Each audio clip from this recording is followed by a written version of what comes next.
Chambal YouTube family में स्वागत है दोस्तों सभी का।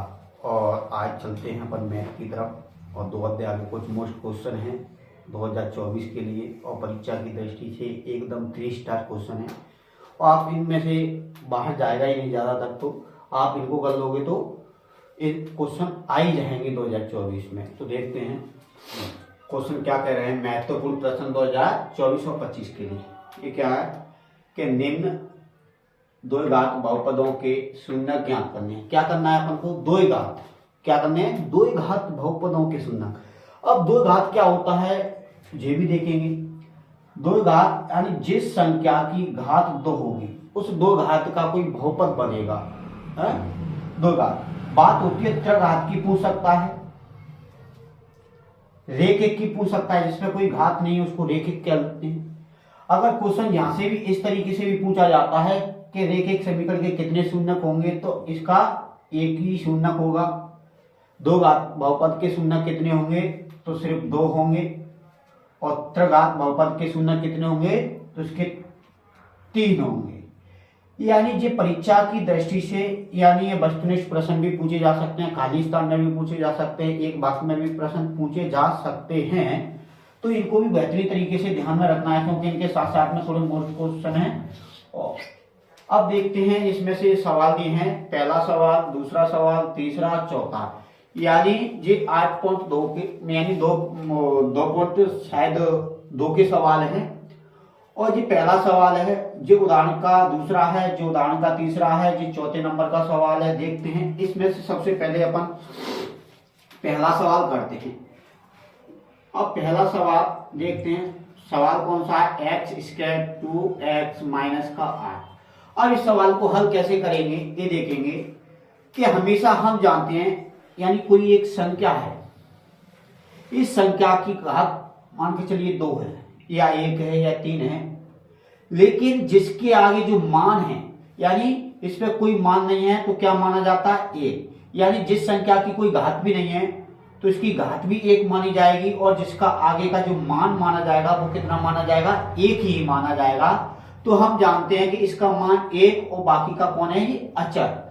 तो 1 और अचर कितना है? माइनस का 8। इनका जब गुणा करेंगे तो कितना होगा? माइनस का 8। हम कह सकते हैं कि गुणा करेंगे तो माइनस के 8 होने चाहिए। कितना होना चाहिए?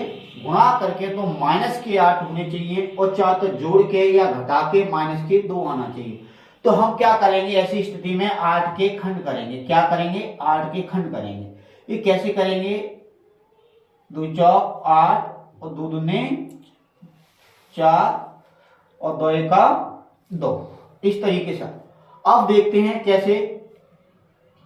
2 दूने 4, 4 और 2 के बीच में कितने का अंतर है? तो हम कहेंगे 2 का अंतर है, क्योंकि हमको यहां कितना चाहिए? 2 का अंतर।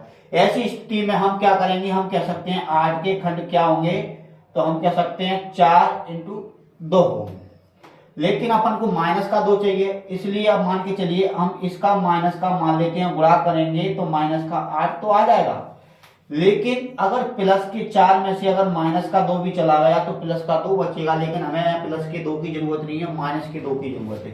तो ऐसी स्थिति में हमको क्या करना पड़ेगा कि हमको माइनस का कौन सा मानना पड़ेगा? 4 मानना पड़ेगा। अगर इसका गुणा करेंगे तो माइनस का 8 तो हो जाएगा, सही बात है बिल्कुल। लेकिन 4 में से अगर प्लस के 2 चले भी गए तो बच जाएंगे माइनस के 2, तो हमको माइनस का 2 तो चाहिए यहाँ। तो हम यहां से शून्यक ले सकते हैं। क्या ले सकते हैं? कि 4 और 2 ले सकते हैं। लेकिन जिनके साथ में ले तो लेते हैं, इनके साथ में हम x मान लेते हैं। अगर सवाल y वाला होता तो अपन y मान लेते, अगर z वाला होता तो यहाँ इनके पीछे z भी मान लेते, अगर u वाला होता तो u मान लेते, t वाला होता तो t मान लेते। तो देखते हैं x² minus 4x plus 2x minus 8 दिख तो रहा है बिल्कुल साफ एकदम। ये देखिए अब हम क्या करेंगे? ऐसी स्थिति में जोड़ा बना देंगे। क्या बना लेंगे? जोड़ा बना लेंगे। अब देखेंगे कि यहां से कॉमन लेने की बात आएगी। तो हम यहां से अपन ने मान के चलिए क्या कॉमन ले लिया? x कॉमन ले लिया। क्या ले लिया? x। यहां से x कॉमन ले लिया। कॉमन लेने का मतलब होता है जिस संख्या में भाग देना। क्या देना? भाग देना। यानी मैं समझा देता हूं, x² माइनस का कितना है? 4x अगर कॉमन लेने का मतलब होता है भाग देना, यानी मैं यहाँ कॉमन क्या लिया था, x लिया, तो इनमें मान के चलिए x का भाग दे दो, जिस x से स्क्वायर कट गई, जा x से जे x कट गई, तो बच कितना गया, x माइनस 4। कितना बच गया, x माइनस 4 बच गया। कितना बच गया, x माइनस। तो हम यहाँ x माइनस 4 भी ले सकते हैं। देखो यहां से मैंने x लिया, 2x थी, एक बाहर आ गई, एक अंदर रह गई। यहां से अकेली सिर्फ सिंगल ही x थी, वो पहले से अपन ने कॉमन बाहर ले चुके हैं, तो यहां से कितना बचता है, माइनस का 4 बचता है। यह देखते हैं यहां से कॉमन क्या लेंगे, मान के चलिए यहां से हम x कॉमन लें, यहां से x ले लेते हैं मान के चलिए, तो लेकिन यहाँ 8 में से x नहीं आ रहा है, चलो हम यहाँ से 2 लेते हैं, तो 8 में से 2 आ जाएगा, तो अपन इनमें से कॉमन क्या कितना आ सकता है, 2 आ सकता है। देखें यहां से 2 ले लिया, तो यहाँ कितना बचा, शेष x बचा। ठीक है, अब माइनस की माइनस 2 का भाग, इसमें 2 चौक 8, कितनी बात। अब देखो ऐसी स्थिति में दोनों कोष्टक एक जैसे हो गए, तो ये दोनों कोष्टकों के सिर्फ कॉमन हम एक ही लिख लेते हैं, x माइनस 4, कोई दिक्कत। अब शेष बच क्या गया, ये x बच गया, प्लस का 2 बच गया, तो हम x और प्लस का 2 और इनके बराबर में हम 0 भी लिख सकते हैं। जहां से भी अपन चला सकते हैं, 0 भी चला सकते हैं, कोई दिक्कत नहीं है। अब देखते हैं ये 0 है ना, तो जिस कोष्टक है, एक जे वाला कोष्टक है, तो दोनों के बराबर में ही 0 है। अब ऐसा कर लें कि जिन दोनों के पास बनती नहीं है, तो दोनों के अलग अलग बराबर में 0 लिख लें। तो देखते हैं x माइनस 4, इसके बराबर में भी हमने 0 भी लिख लिया, या लगा के हमने x प्लस 2 यहाँ के बराबर में भी हमने 0 लिख लिया, कोई दिक्कत। अब देखेंगे हम पंचांतर करेंगे, x बराबर, जब बराबर की उस तरफ अपन माइनस 4 का पंचांतर करेंगे तो किसका हो जाएगा, प्लस का। समझ में क्लियर आ रही है। अब देखेंगे, अब इधर x बराबर, अगर प्लस वाले को उस तरफ पंचांतर करेंगे तो ये क्या करेगा, अपना चिन्ह बदल देता है। क्या करता है, चिन्ह, यानी प्लस वाला तो माइनस का हो जाता है, माइनस वाला प्लस का हो जाता है, कोई दिक्कत। तो इधर क्या आ जाएगा, माइनस का हो जाएगा। तो हम कह देंगे अतः बहुपद के क्या हुए, शून्य। क्या होंगे, बहुपद के शून्य। इसको साफ करने के लिए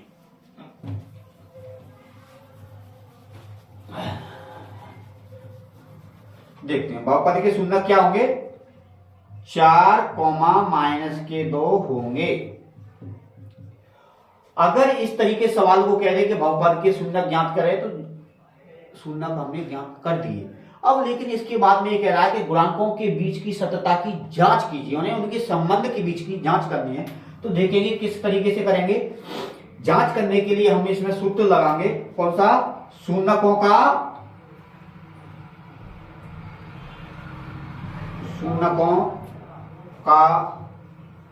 योगफल। ये याद रखना पड़ेगा कि क्या कर रहे हैं हम, जांच कर रहे हैं। शून्यकों का योगफल कैसे लगाएंगे देखेंगे, माइनस एक्स का गुणांक बटे में एक्स स्क्वायर का गुणांक। अगर अब ऐसी स्थिति में सूत्र ये लगाएंगे, अगर मान के चलिए सवाल अगर बाई वाला होता तो माइनस बाई का गुणांक लिखते, बाई स्क्वायर का गुणांक लिखते। अगर मान के चलिए एस वाला सवाल हुआ करता तो माइनस एस का गुणांक लिखते, एस स्क्वायर का गुणांक लिखते। मान के चलिए यू वाला हुआ करता था तो माइनस यू का गुणांक बटे में यू स्क्वायर का गुणांक देते। अब इसमें क्या कह रहा है, शून्य। भैया शून्य कौन कौन से हैं, तो शून्य हमारे 2 निकले थे, 4 माइनस 2, तो मैंने यहाँ 4 लिख लिया और माइनस का 2 लिख लिया। लेकिन शून्य तो मैंने लिख ली, लेकिन इसमें कह रहा है योगफल। तो हम जानते हैं और आप लोग जानते हैं कि योगफल के लिए क्या लगाते हैं, मैं यहाँ लिख देता हूं, योगफल के लिए हमेशा प्लस का इस्तेमाल करते हैं और गुणनफल के लिए काय को इस्तेमाल करते हैं, गुणनफल के लिए हम गुणा का इस्तेमाल करते हैं, अंतर के लिए हम माइनस का इस्तेमाल करते हैं। ये बेहतरीन सब तरीके से देखें। तो योगफल के लिए हम क्या लगा देंगे, प्लस। जब प्लस लगा देंगे तो इसको हम कर देंगे कोष्टक में बंद, बराबर की बराबर माइनस एक्स का गुणांक बटे में एक्स स्क्वायर का गुणांक। अब देखेंगे 4 तो है, लेकिन प्लस का प्लस है तो ये कोष्टक में अंदर माइनस है। अगर इसका कोष्टक खोलेंगे तो प्लस का माइनस से खोलेंगे तो क्या हो जाएगा, -2 बराबर माइनस एक्स का गुणांक बटे में एक्स स्क्वायर का गुणांक। अब देखेंगे कि 4 में से 10 यहां कर देते हैं, 4 में से जैसे 2 जाएगा तो बचेगा कितना, 2। कितना बचेगा, 2 बचेगा बराबर माइनस एक्स का गुणांक बटे में एक्स स्क्वायर का गुणांक। अब देखिए इस माइनस है ना, तो हम इसमें इसके बटे में 1 मान लेते हैं, तो हम माइनस का भाग देंगे। माइनस का भाग देंगे तो जे 2 तो किसका हो गया, माइनस का बटे में 1। जिस संख्या में के बटे में कोई संख्या नहीं होती उसके बटे में हम अपनी मर्जी से 1 मान लेते हैं। तो ना तो 1 से भाग देने पर या 1 से गुणा करने पर कोई संख्या में कोई परिवर्तन नहीं होता। तो देखेंगे जे इसमें प्लस वाला किसका हो गया, माइनस का हो गया, और जो माइनस वाला किसका हो जाएगा, प्लस का। तो एक्स का गुणांक बचेगा बचे में एक्स स्क्वायर का गुणांक। यहां तक समझ में आ। अब बाकी बात अपन करेंगे क्या, शून्यकों का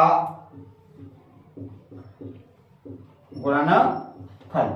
गुणनफल के लिए क्या लगाएंगे हम, अचर राशि बटे में एक्स स्क्वायर का गुणांक। अब देखिए शून्य की बात हो रही है। शून्य कौन कौन से हैं भैया, हमारे 4 और माइनस के 2। तो मैंने 4 लिख दिया और माइनस का 2 लिख दिया, शून्य लिख दिए। ये कह रहा है गुणनफल। गुणनफल के लिए हम दोनों संख्याओं के बीच में लगा दिया गुणा। तो बराबर हमने जैसा अचर राशि